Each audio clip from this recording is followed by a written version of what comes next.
What is this? Are you recording? You want me to take it out? Please. I didn't see that part. All right. Good morning, Ms. Ibasieli. Hi, good day. So you're telling me that you have a lawyer? Yeah, Who is your lawyer? Attorney Rehan. Who is it? Rehan? Do you know if this person is going to show up today? Yeah, he's Okay.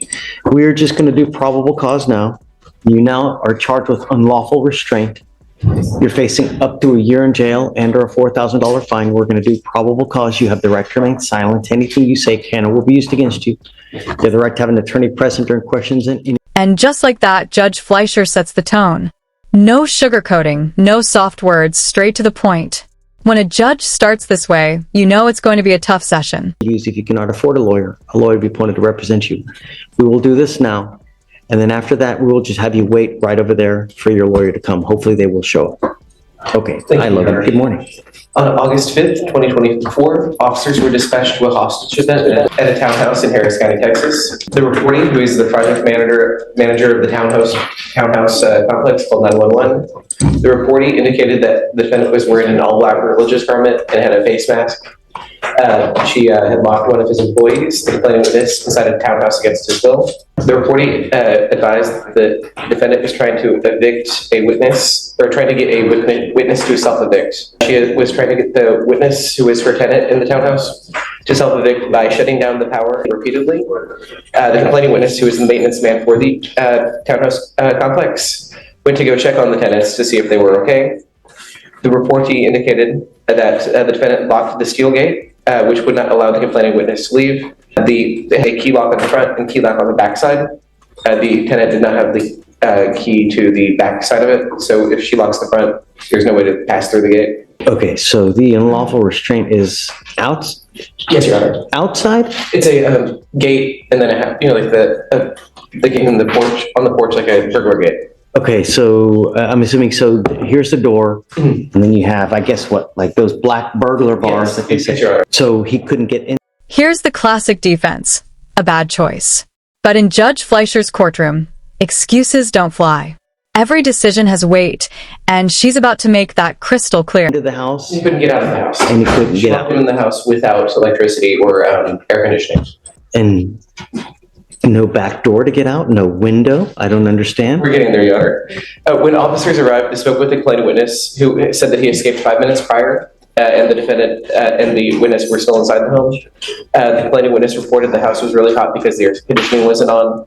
Complaining witness stated the back patio door was also locked, and the defendant had locked him in. Defendant had made a motion at the time to her purse, which the complaining witness believed, or which made the complaining witness believe that she had a gun. The witness corroborated the complaining witness's story. And I don't understand how this person cannot just unlock the door and leave from... It was locked. It's so the doors, instead of having a push button on one end and then a key lock on both sides, on the other side, it's a key lock on both sides. On both sides? That's the doors, Your Honor, which the maintenance man, the complaining witness, indicated was a violation of the fire code. But that's neither here nor there, but doesn't this person have a master key? Or I guess this is a residence, right? He doesn't have a master key, Your Honor. He's the maintenance man for like the condo association. So he maintains the condo. Each of the units has its own keys. How long was allegedly stuck in the house and how did he get out? This is unusual. And why? Was there did this, well, I guess... He was attempting to turn the power and water back on in the unit. Because she has been repeatedly turning off the power from the tenants who live there. He told her repeatedly that he wanted to leave. So presumably she's outside at this time? She's in there with him, Your Honor. She asked him to sit down on a chair. There's a video that shows complainant asking defendant to let him go multiple times, and with her telling the complainant to shut up.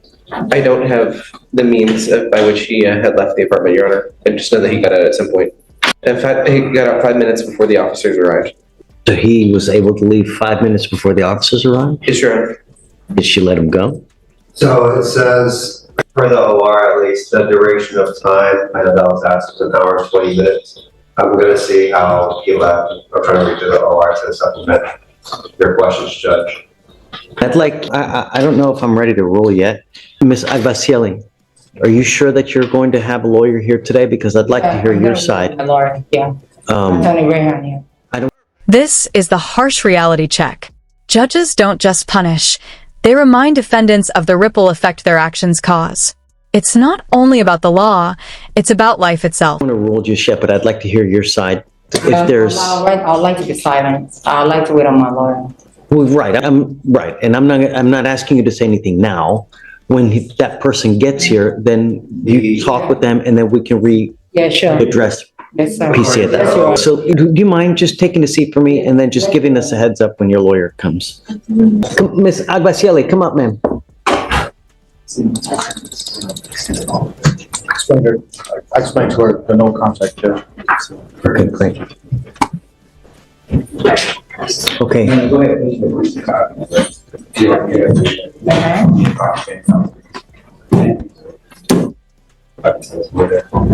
I am going to find that there's probable cause to go forward.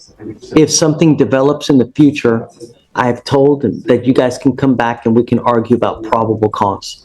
The only thing I'm going to ask you is please do not have contact with the complaining witness in this case and don't be in possession of any weapons. As long as you can abide by these and you do not pick up any new cases, you will be fine with us.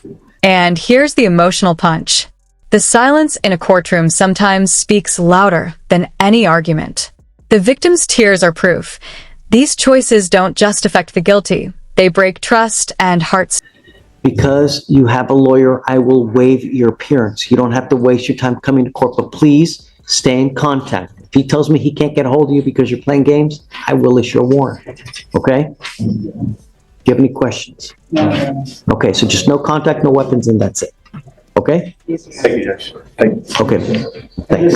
Just to go back to the body cam issue itself, right? The body cam issue itself, like, say if I were to file a motion to restore property or return property, it's been tagged, so I don't know how I we're mean, I don't think that you would have any opposition to that, would you? to do. At this juncture, I think Gavel said the body cam, like to retrieve her body cameras from HPD evidence. For the motion to restore, Judge, I just need to talk to the investigator and see if we're retrieving it anyways. If you're what? If we're gonna retrieve that footage to make it available, I think we're already in the process of doing that. That's the only thing that's holding me back.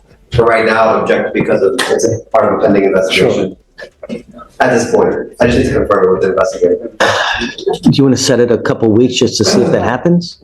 Yeah, I mean, I really just need a week, but yeah, a couple weeks. Are we, Right. Judge, because like I said, I'm waiving her appearance. Oh, absolutely. So, I mean, she's not gonna have to come here, so 2 weeks will suffice, Judge. whatever you want, I don't care.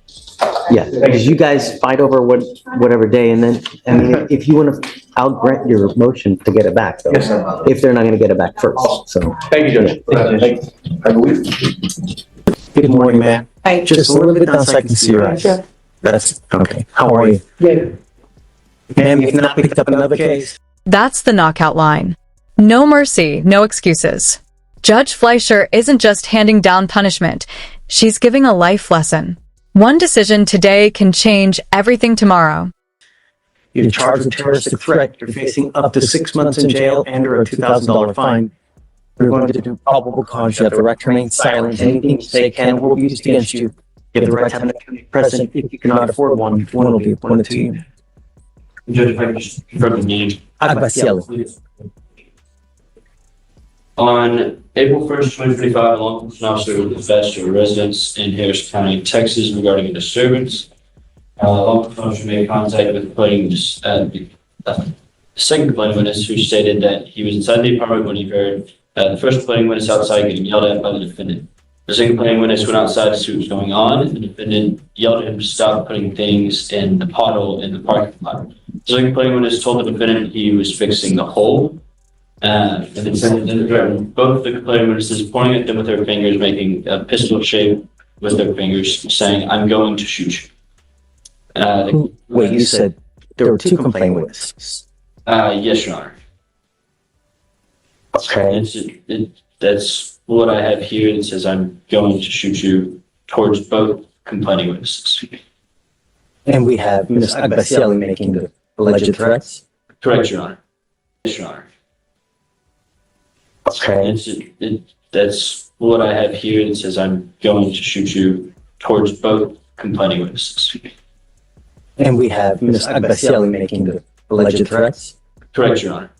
Who is the complaining witness? Theo Strong Is it a known person? Because we have priors with Ms. Iglesias, and there are assaultive and, pretty dangerous priors. Any of the same complaining witnesses? Does not appear so, Your Honor. I'm looking through. No, Your Honor.